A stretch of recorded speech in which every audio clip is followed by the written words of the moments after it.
அனைவருக்கும் வணக்கம். +2 ரிசல்ட் வெளியாயிருச்சு. இப்போ அடுத்து இன்ஜினியரிங் படிக்கலான்னு இருக்கேன். இன்ஜினியரிங் படிக்கும் போது எவ்வளவு செலவாகும்? ஸோ இப்போ இன்ஜினியரிங் படிப்புங்கிறது 4 வருஷ படிப்பு.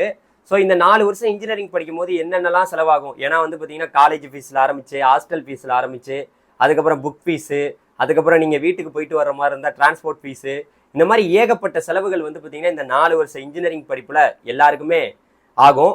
அதனால எல்லாருமே வந்து பார்த்தீங்கன்னா இன்ஜினியரிங் படிக்கிறதுக்கு எவ்வளோ செலவாகுங்க அப்படிங்கிற ஒரு கேள்வியை கேட்குறாங்க.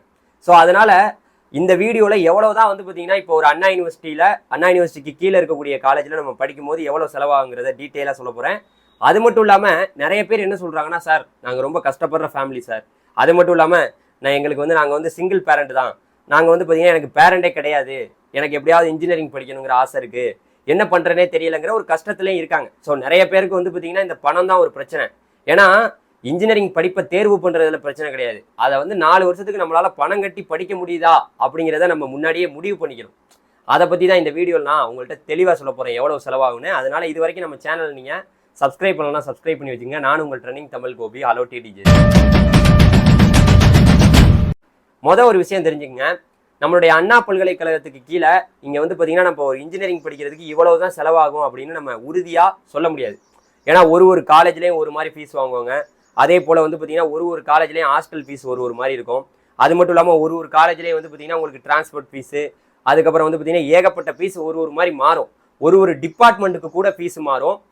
ரொம்ப முக்கியமாக நல்லா ஒன்று புரிஞ்சுக்குங்க, எல்லாருமே வந்து பார்த்தீங்கன்னா நல்ல மார்க், நல்ல கட் ஆஃப் வாங்கினவங்க கூட சில பேரால் வந்து பணம் கட்டி படிக்க முடியாத நிலமையில தான் இருப்பாங்க. சார் நாங்கள் வந்து பார்த்தீங்கன்னா 180 எடுத்துட்டோம், 190 எடுத்துட்டோம், அவங்களுக்கெல்லாம் வந்து பணம் கட்டி படிக்க முடியாத ஒரு கஷ்டம் வந்து பார்த்தீங்கன்னா கண்டிப்பாக இருக்கும். ஸோ ரொம்ப கம்மியான மார்க் எடுத்தவங்களும் கஷ்டப்படுவாங்க.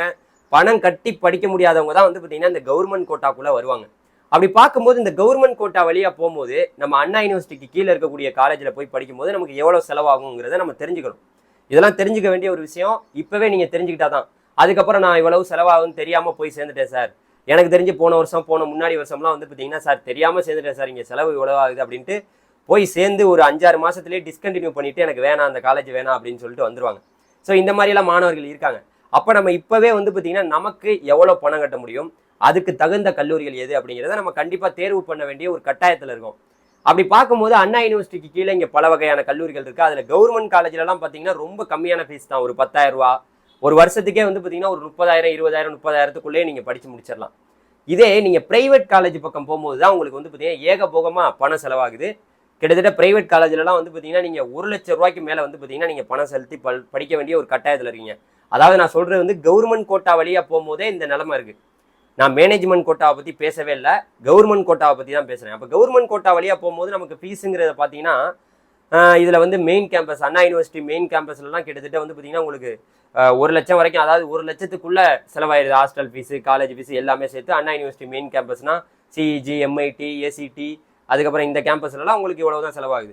அதுக்கப்புறம் government aided காலேஜாக BST, Coimbatore institute of technology, Thyagarajar college, இதெல்லாம் வந்து பார்த்தீங்கன்னா இதில் செல்ஃப் சப்போர்ட்டட் கோர்ஸ்னு ஒன்று இருக்குது, அதுக்கப்புறம் எய்டட் கோர்ஸ் இருக்குது. இதெல்லாம் எல்லாமே சேர்த்து அங்கேயுமே ஒரு 1 லட்சம் வரும்.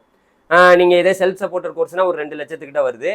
ஸோ அதே போல் ப்ரைவேட் காலேஜில் வந்து பார்த்தீங்கன்னா நீங்கள் ப்ரைவேட் காலேஜை நோக்கி போகும்போது ப்ரைவேட் காலேஜில் எவ்வளோ பணம் கேட்குறாங்கன்னா, பெரிய பெரிய கல்லூரிகள், எல்லா கல்லூரிகள்லையுமே இன்னைக்கு வந்து நீங்கள் இன்ஜினியரிங் படிக்கணும்னா கிட்டத்தட்ட உங்களுக்கு செலவு வந்து பார்த்தீங்கன்னா 1 லட்சம் ரூபாய்க்கு குறைஞ்சி இல்லவே இல்லை. 1 லட்சம் ரூபாங்கிறது வந்து பார்த்தீங்கன்னா ஒரு பெரிய ஒரு காசாவே யாரும் பார்க்கறது இல்லை. 1 லட்சம் ரூபா ஒரு வருஷத்துக்கு ஆகுது. அதாவது சில காலேஜ் ஃபீஸ், டியூஷன் ஃபீஸ் மட்டுமே 1 லட்சம் ஆகுது, ஹாஸ்டல் ஃபீஸ் 1 லட்சம் ஆகுது, இது இல்லாமல் புக் ஃபீஸ் அது இதுன்னு எல்லாம் சேர்த்து 2.5 லட்சம் கூட வந்துடுது. ஸோ அதனால இவ்வளவுதான் அப்ராக்சிமேட்டாக வாங்குறாங்க அப்படிங்கிறத நம்ம ஒரு காலேஜுக்கும் சொல்ல முடியாது. ஸோ ஆனால் கவர்மெண்ட் நமக்கு சொல்லியிருக்கிறது எவ்வளோ தெரியுமா? நீங்கள் கவர்மெண்ட் கோட்டா வழியாக ஒரு காலேஜில் போய் சேர்ந்தீங்கன்னா 55,000 ரூபா தான் ஃபீஸ் வாங்கணும்னு சொல்லியிருக்காங்க.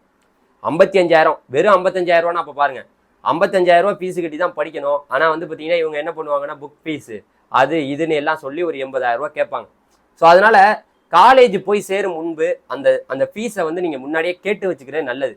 இப்போ நம்ம கவர்மெண்ட் கோட்டா வழியாக தான் போகிறோம், நம்ம ஒன்றும் முன்னாடியே போய் அந்த காலேஜில் சேர போகிறது கிடையாது, அதெல்லாம் ஒன்றும் பிரச்சனை கிடையாது. இருந்தாலும் அந்த காலேஜுடைய ஃபீஸ் ஸ்ட்ரக்சர் நமக்கு பொருந்துற மாதிரி இருக்கா, நம்மளுடைய குடும்ப சூழ்நிலை, தனக்கு இருக்கக்கூடிய நம்மளுடைய அந்த எக்கனாமிக், நம்ம வந்து பார்த்தீங்கன்னா எந்த லெவலுக்கு நம்மளுடைய வருமானம் இருக்கோ அதை பொறுத்து தான் இருக்குது.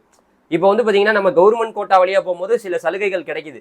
இதே முதல் பட்டதாரி நம்ம வந்து பார்த்தீங்கன்னா நம்ம வீட்டிலே ஃபர்ஸ்ட் கிராஜுவேட்டாக இருந்தால் நமக்கு 25,000 ரூபா மைனஸ் ஆகுது.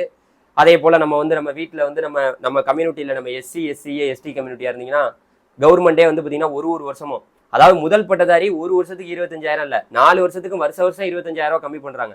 அதே போல் நீங்கள் எஸ்சி எஸ்சிஏ எஸ்டி கம்யூனிட்டியாக இருந்தீங்கன்னா உங்களுக்கு வந்து வருஷம் 50,000 வந்து பார்த்தீங்கன்னா உங்களுக்கு கவர்மெண்டே ப்ரொவைட் பண்ணி உங்கள் பேங்க்லேயே தூக்கி போட்டுடுறாங்க.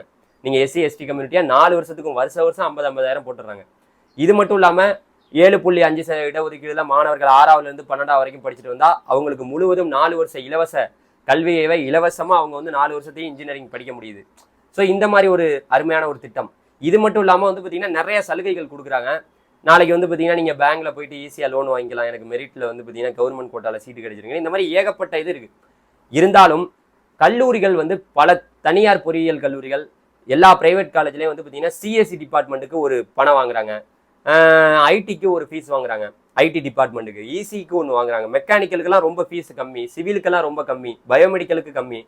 இந்த வந்து பார்த்தீங்கன்னா மாணவர்கள் அதிகமாக விருப்பப்பட்டு எடுக்கக்கூடிய டிபார்ட்மெண்ட்டில் ஃபீஸ் ரொம்ப அதிகமாக இருக்குது. அதனால் வந்து பார்த்தீங்கன்னா நீங்கள் இந்த ஃபீஸை பற்றி தெரிஞ்சுக்க வேண்டிய ஒரு கட்டாயத்தில் இருக்கீங்க. குறைந்தபட்சம் நீங்கள் வந்து ஒரு பிரைவேட் காலேஜ் பக்கம் போகணும்னாவே இன்றைக்கி வந்து பார்த்தீங்கன்னா 1 லட்ச ரூபா இல்லாமல் நீங்கள் போகவே முடியாது.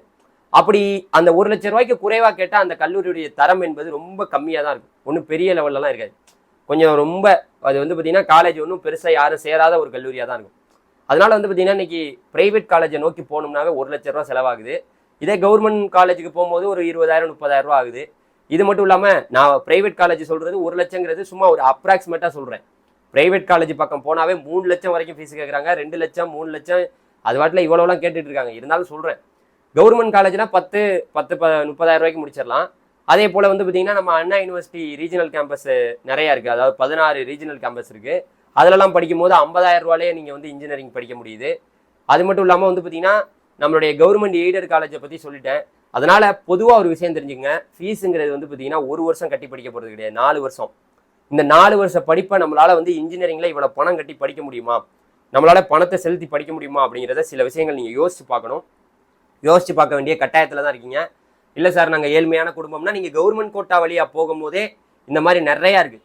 அதனால வந்து பார்த்தீங்கன்னா ஒரு காலேஜில் வந்து பணம் எவ்வளோ கேட்குறாங்க, ஏன்னா நல்ல கட் ஆஃப் வாங்கிட்டோம் அப்படிங்கிறனால வந்து பார்த்தீங்கன்னா எல்லாருமே பணக்காரங்க தான் நல்ல கட் ஆஃப் வாங்குவாங்கன்னு சொல்ல முடியாது. ஏழை மாணவர்கள் வீட்லேயும் நல்ல கட் ஆஃப் வாங்குறவங்க இருக்காங்க, பணக்காரவங்க வீட்லேயும் கம்மியான கட் ஆஃப் வாங்குறவங்க இருக்காங்க. இங்கே எல்லாருமே இருக்காங்கல்ல, பணக்காரங்களும் இருக்காங்க, ஏழையும் இருக்காங்க. ஸோ எல்லாரையுமே வந்து நம்ம பொதுவாக தான் பார்க்க முடியுங்கிறத உங்கள்கிட்ட சொல்கிறேன்.